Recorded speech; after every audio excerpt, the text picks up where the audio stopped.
Devotional SR में आप सबका स्वागत है। आज हम सुनेंगे भगवत गीता का अध्याय 7 ज्ञान विज्ञान योग, दिव्य ज्ञान की अनुभूति द्वारा प्राप्त योग। यह अध्याय भगवान की शक्तियों से भौतिक और आध्यात्मिक आयामों के वर्णन के साथ आरंभ होता है। श्री कृष्ण व्यक्त करते हैं कि ये सब उन्हीं से प्रकट होते हैं और धागे में गुंथे मोतियों की भांति उनमें स्थित होते हैं। वे समूची सृष्टि के स्रोत है और ये सब उन्हीं में पुनः विलीन हो जाते हैं। उनकी प्राकृत शक्ति माया पर विजय प्राप्त करना अत्यंत दुष्कर है, लेकिन वे जो भगवान के शरणागत हो जाते हैं वे उनकी कृपा प्राप्त करते हैं और इस माया पर सरलता से विजय प्राप्त लेते हैं। आगे श्री कृष्ण उनके शरणागत न होने वाले 4 प्रकार के लोगों और उनकी भक्ति में तल्लीन रहने वालों के 4 प्रकार के लोगों का वर्णन करते हैं। वे अपने भक्तों में उन्हें अत्यंत प्रिय मानते हैं, जो अपने मन और बुद्धि को उनमें लीन कर ज्ञान में स्थित होकर उनकी आराधना करते हैं। कुछ लोग जिनकी बुद्धि सांसारिक कामनाओं द्वारा हार ली जाती है, वे स्वर्ग के देवताओं की शरण में जाते हैं, किंतु ये स्वर्ग के देवता केवल अस्थायी भौतिक सुख प्रदान करते हैं और इन क्षुणभंगर सुखों को भी वे भगवान द्वारा प्राप्त होने पर ही प्रदान कर सकते हैं।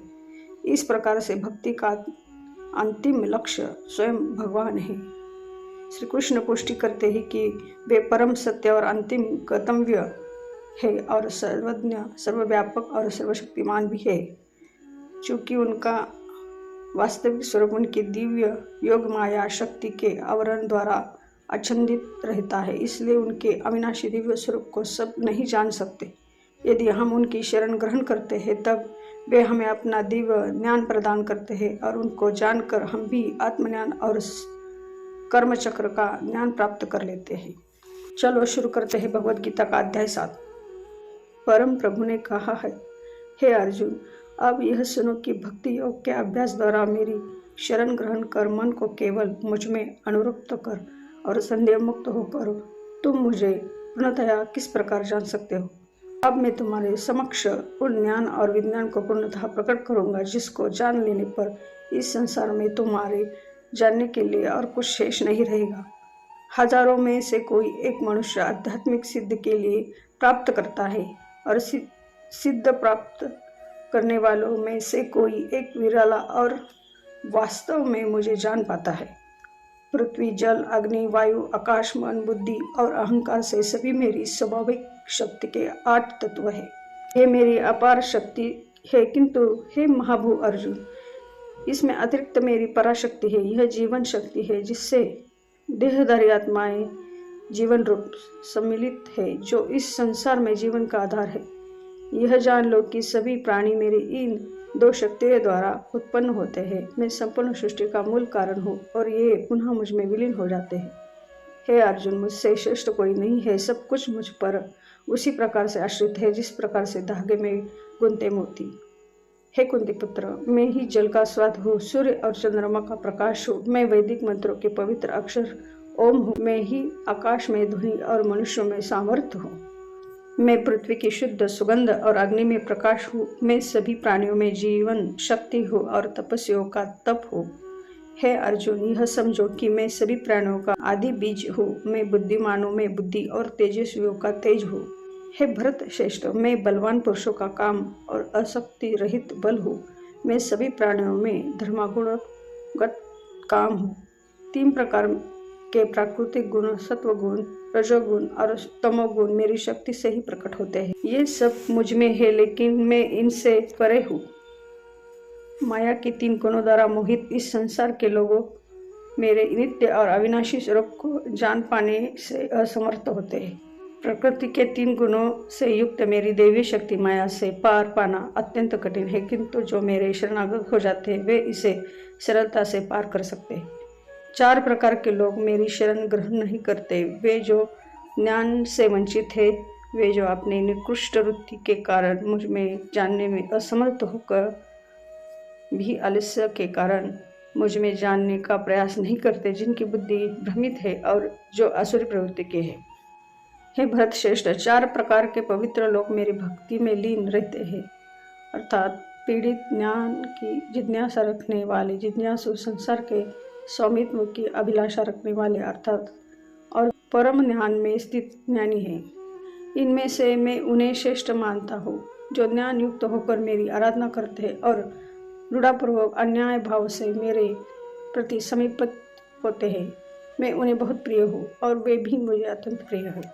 वास्तव में वे सब जो मेरे प्रति शरणागत है निसंदेह महान है, लेकिन जो ज्ञानी है और स्थिर मन वाले हैं और जिन्होंने अपनी बुद्धि मुझ में विलय कर दी है और जो केवल मुझ में ही परम लक्ष्य के स्वरूप में दिखते हैं, उन्हें मैं अपने समान ही मानता हूँ।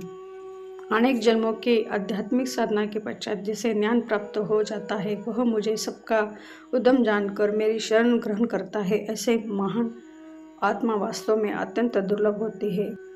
वे मनुष्य जिनकी बुद्धि भौतिक कामनाओं द्वारा हार ली गई है, वे वेदों की शरण में जाते हैं।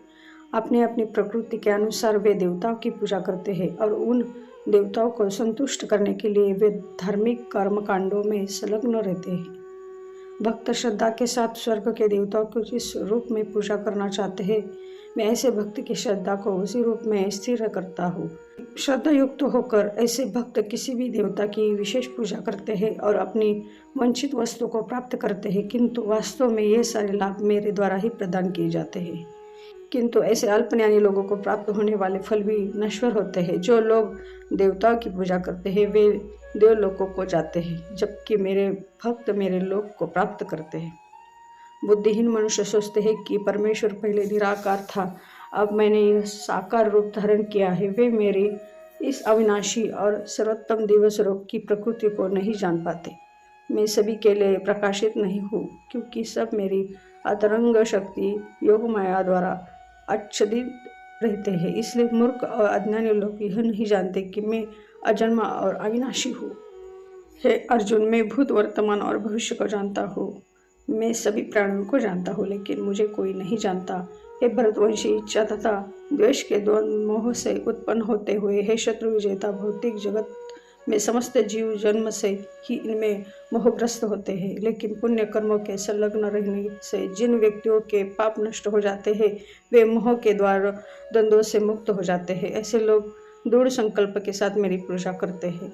जो मेरी शरण ग्रहण कर बुढ़ापे और मृत्यु से छुटकारा पाने की चेष्टा करते हैं, वे ब्रह्म अपनी आत्मा और समस्त कर्मों के क्षेत्र को जान जाते हैं। वे जो मुझे आदिभूत प्रकृति के तत्वों के नियामक और आदि देवागत के नियामक तथा आदि यज्ञों के नियामक के रूप में जानते हैं, ऐसे प्रभुत्व आत्मा है सदैव यहाँ तक कि अपनी मृत्यु के समय भी मेरी चेतना में लीन रहती है। इस अध्याय में श्री कृष्ण अर्जुन को अपने वास्तविक स्वरूप और दिव्य ज्ञान के बारे में बताते हैं। इस अध्याय का नाम ज्ञान विज्ञान योग है, जिसका अर्थ है परम सत्य का ज्ञान यानी सिद्धांत और उसका अनुभव विज्ञान। भगवान कहते हैं कि जो मनुष्य एकाग्र मन से उनकी शरण में आता है वह उन्हें पूर्ण रूप से जान सकता है। वे बताते हैं कि यह संसार उनके दो प्रकार की प्रकृति से बना है। एक अपारा प्रकृति, इसमें पृथ्वी जल अग्नि वायु आकाश मन बुद्धि और अहंकार है। दूसरा प्रकृति जीवात्मा। भगवान श्री कृष्ण स्वयं को सृष्टि का मूल कारण बताते हैं। मैं ही जल में ही रस हूँ, सूर्य और चंद्रमा में ही प्रकाश हूँ, वेदों में ओंकार हूँ। ये बताते हैं कि 4 प्रकार के भक्त उनके शरण में आते हैं। 1 दुखी, 2 जिज्ञासु, 3 धन की इच्छा रखने वाले और 4 ज्ञानी। इनमें ज्ञानी भक्त सबसे प्रिय होता है, क्योंकि वह भगवान को ही सब कुछ मानता है। भगवान ये भी स्पष्ट करते हैं कि उनकी माया बड़ी शक्तिशाली है और जो व्यक्ति उनकी शरण में आता है वही इस माया को पार कर सकता है। कृष्ण का संदेश है कि जो व्यक्ति श्रद्धा भक्ति और ज्ञान के साथ भगवान की शरण में आता है वह परम सत्य को जानकर जन्म मरण के बंधन से मुक्त हो जाता है। जय श्री कृष्ण। यह अध्याय आपको अच्छा लगा हो तो चैनल को सब्सक्राइब लाइक शेयर जरूर करें। धन्यवाद। जय श्री कृष्ण।